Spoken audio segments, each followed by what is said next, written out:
bienvenue à vous deux, deux des principaux directeurs de ce nouveau livre qui s'intitule « Le développement Persévérance professionnelle dans l'enseignement ». Oui, mais comment? Alors, Liliane Portelance, qui dirige cet ouvrage, bonjour. Stéphane Martineau, tous les deux professeurs au département de sciences de l'éducation ici à l'UQTR, et aussi Joséphine Mukamurera, qui, elle, n'est pas à l'UQTR, mais qui est à l'Université de Sherbrooke, je pense. Hein? Exactement. Alors, développement et persévérance professionnelle dans l'enseignement, au moment où nous enregistrons cette capsule, nous sommes en pleine semaine de la persévérance scolaire. Mais là, dans ce cas-ci, ça s'adresse aux enseignants. Pourquoi ce livre-là? D'accord.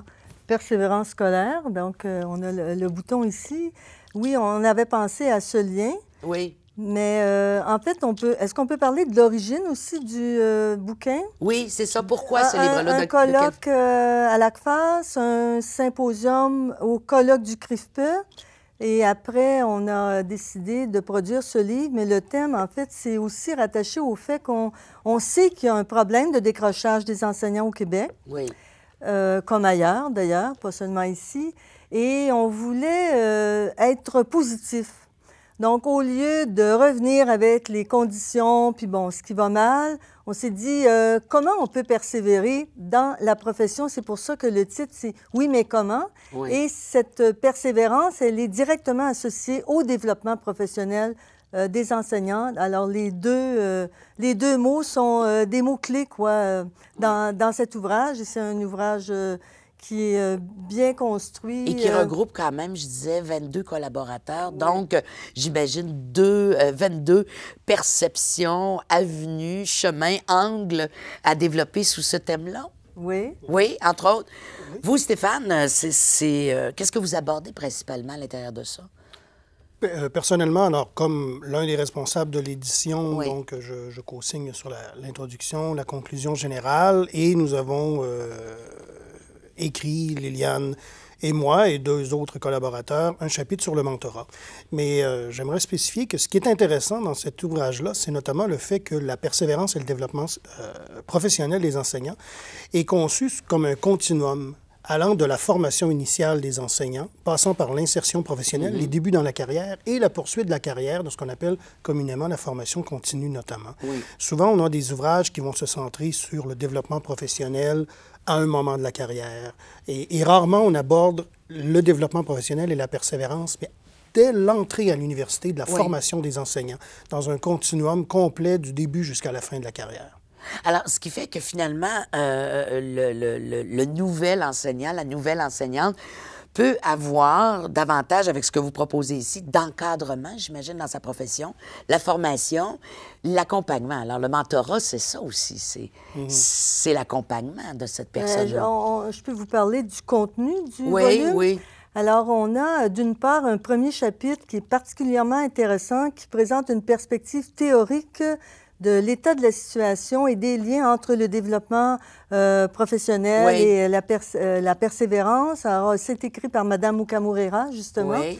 Et ensuite, on a subdivisé l'ouvrage de sorte à ce qu'on voit comment l'insertion professionnelle peut se préparer dès la formation initiale à l'enseignement. Alors là, on a des textes qui portent sur des recherches qui ont été faites auprès d'étudiants finissant en formation à l'enseignement et qui portent sur différents, comme je disais, différents sujets et donc qui permettent de voir, par exemple, en formation à l'enseignement primaire, à l'enseignement en adaptation scolaire et sociale, oui, ça, en enseignement secondaire, qu'est-ce que déjà, dans le milieu universitaire, peut se faire et qu'est-ce qui fait en sorte que les étudiants se sentent prêts à une insertion professionnelle, donc à leur début, à faire leur début dans l'enseignement. Et ensuite, on a une autre section du volume qui porte davantage sur ce qui se passe pendant l'insertion professionnelle. Alors là, on a, entre autres, un chapitre sur le mentorat, qui peut être offert aux nouveaux débutants, un chapitre aussi sur, c'est peut-être une question de vocabulaire, l'accompagnement qu'on peut offrir à des enseignants débutants, les facteurs de risque et de résilience. Et puis, on a différents collaborateurs du Québec, bien sûr, de plusieurs universités au Québec, Donc, l'UQTR, on a plusieurs auteurs de l'UQTR, mais on en a aussi de l'Université du Québec à Montréal, l'Université du Québec en Ottawa, on a l'Université d'Ottawa, l'Université de Sherbrooke.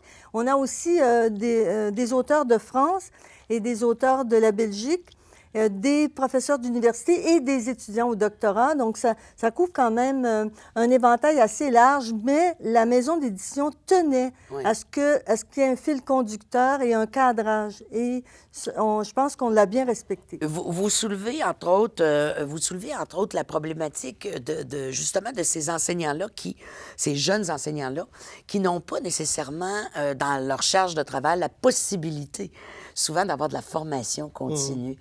Alors, j'imagine que ça aussi, comment ça peut se faire à ce moment-là si ils arrivent avec des charges et puis que là, ils n'ont pas le temps de le faire. Alors, quelles sont, entre autres, une piste ou deux de solutions, là? Oui.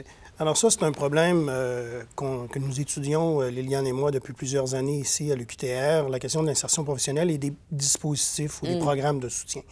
Il faut bien dire que si au Québec, il reste encore beaucoup de choses à faire, ça a quand même pas mal bougé depuis 15 ans et plusieurs commissions scolaires se sont dotées de programmes de soutien à l'insertion professionnelle, que ce soit du mentorat, de la formation et différents dispositifs.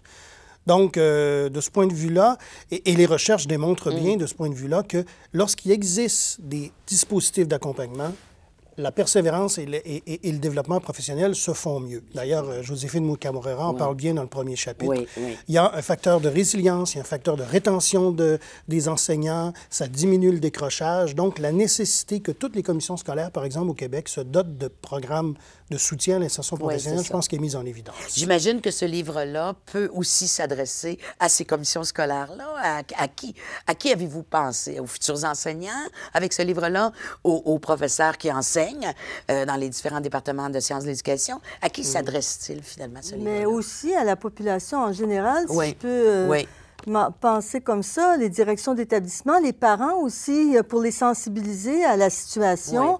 Bon, bien sûr, il y en a question dans les journaux, mais ici, on a... D'avoir une perspective un peu plus... plus pointue. De la réalité. Oui, plus appuyée. Oui, plus appuyée, parce que ce sont surtout des résultats de recherche que ce volume-là contient. Très intéressant, parce que chaque chapitre commence par un résumé, un sommaire. Après ça, on pose la problématique, on développe. Alors, ça se consulte très bien. Je vous félicite. C'est publié aux presses de l'Université du Québec. Alors, Stéphane Martineau, Liliane Portelance, merci infiniment. Merci à vous. Merci.